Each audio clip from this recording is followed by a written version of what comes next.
కరీంనగర్ పాటల పల్లకి కార్యక్రమం మొత్తం జోర్దార్ టాలెంట్ షో టీవీలో వస్తుంది. మన చెక్కపల్లి రవితేజ, వేములవాడ రవితేజ మామ ఛానల్ అది చూడండి. నటులు, యూట్యూబ్ స్టార్ దర్శకులు బుర్ర నటరాజ్ గారు పాటల పల్లకి మద్దతు పలకాల్సిందిగా ఆహ్వానిస్తున్నాం. నటరాజ్ గారు తర్వాత ములుగు శంకర్ పాడుతున్న మధ్యాహ్నం నుంచి వెయిట్ చేస్తూనే ఉన్నాడు. Thank you.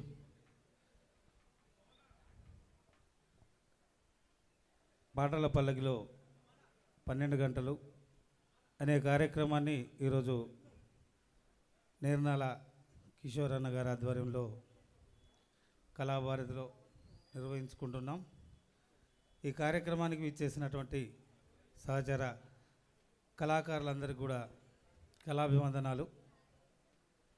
గతంలో మనం హైదరాబాద్ వేదికగా ఇదే పాటల పల్లకిలో కార్యక్రమాన్ని ప్రారంభించుకోవడం జరిగింది. అప్పుడు మనందరం కూడా ఆ కార్యక్రమానికి విచ్చేసినటువంటి కళాకారులందరూ కూడా వారికి ఉన్నటువంటి సమస్యలు, ఉద్యమ నేపథ్యంలో వాళ్ళు ఎదుర్కొన్నటువంటి సమస్యలు, వారు పడ్డటువంటి గోసలు అన్నీ కూడా ఆ వేదిక నుండి చెప్పడం జరిగింది. ఉద్యమంలో పడ్డ సమస్యలు, తెలంగాణ కోట్లాడి తెచ్చుకున్న తర్వాత మనం ఎదుర్కొన్నటువంటి సమస్యలు అన్నీ కూడా ఆ వేదిక నుండి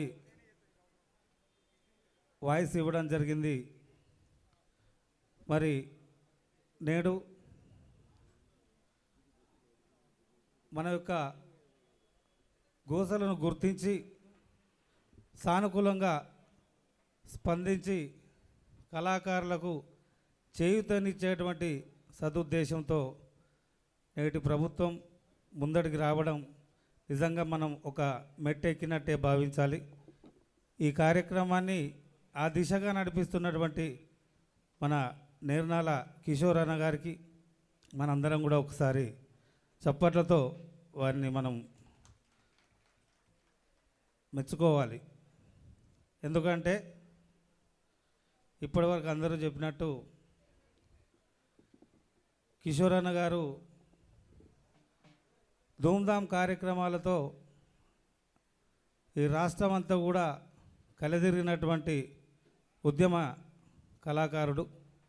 తనతో పాటు ఎంతోమందికి వేదికల మీదకి ఎక్కించి కళాకారులుగా ఈ ప్రపంచానికి పరిచయం చేసినటువంటి వ్యక్తి.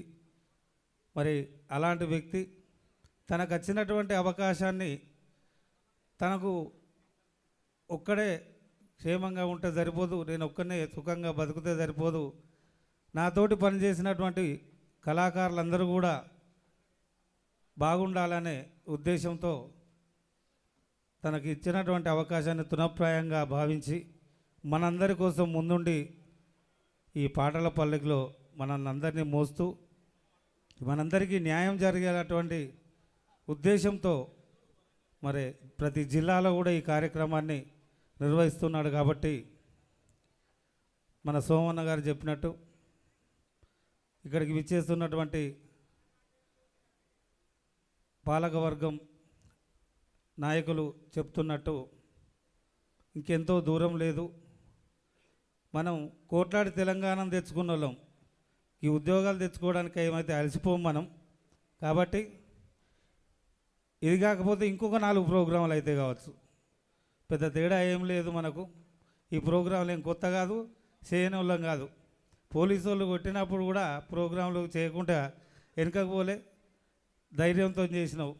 ఇప్పుడైతే మనల్ని కొట్టేటోళ్ళు లేరు, మనం భయపడని అవసరం లేదు.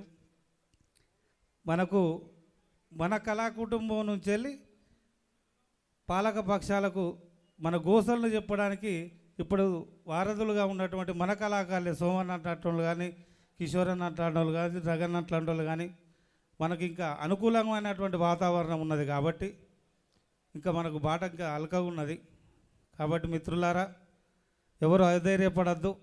అన్నగారు చెప్పినట్టు మనకి ఈ ఉద్యోగాలు ఒకటే ముఖ్యం కాదు, అందరికీ ఉద్యోగం చేయాలన్నటువంటి కోరిక ఉండడం తప్పు కాదు. కానీ మనం కళాకారులుగా పుట్టినాక మనం కళాకారులుగా ప్రయాణించడానికి మన దగ్గర అద్భుతమైన ఆ దేవుడు ఇచ్చినటువంటి కళాకారుడిగా పుట్టడమే ఒక గొప్ప వరం. మనకు ఆ కళ ఆ దేవుడిచ్చిన వరం మనకు సొంతం కాబట్టి దానితో మనం ఇంకా ఏదైనా సాధించుకోవచ్చు. కాబట్టి తోటోళ్ళు ఉద్యోగం చేస్తాను మనం చేయాలనే ఒక ఆశ అందరికీ ఉంటుంది. అందరం ఆ వైపు ప్రయాణిద్దాం. ప్రభుత్వం త్వరలోనే ఈ కళాకారుల కోరికలను గుర్తించి అందరికీ న్యాయం జరిగే విధంగా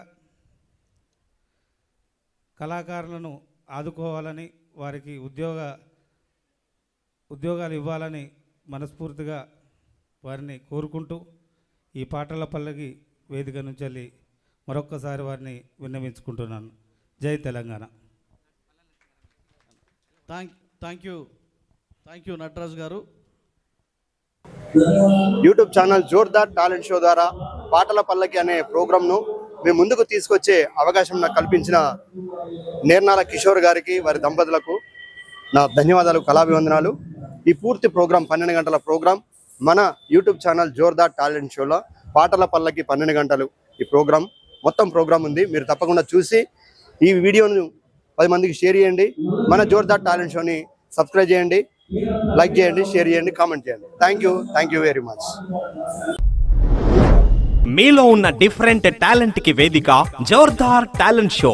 folk songs, cinema songs, mimicry, magic, ఈలపాట, రివర్స్ పాట, ఫ్లూట్, ఇలా మీలో ఉన్న డిఫరెంట్ టాలెంట్ కి మా జోర్దార్ టాలెంట్ షో వేదిక.